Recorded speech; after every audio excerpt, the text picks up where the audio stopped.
6 सप्टेंबरपर्यंत टोळीवर मोक्का. 7व्या दिवशी आंदोलन स्थगित.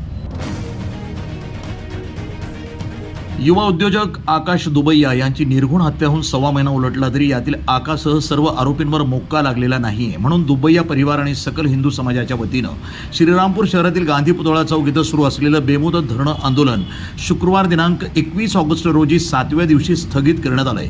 श्रीरामपूरचे अप्पर पोलीस अधीक्षक सोमनाथ वागचौरे, उपअधीक्षक जयदत्त भवर, PI खैरे यांनी आकाशसह सर्व आरोपींवर 6 सप्टेंबरपर्यंत मोक्का लागेल असं लेखी आश्वासन दिलं.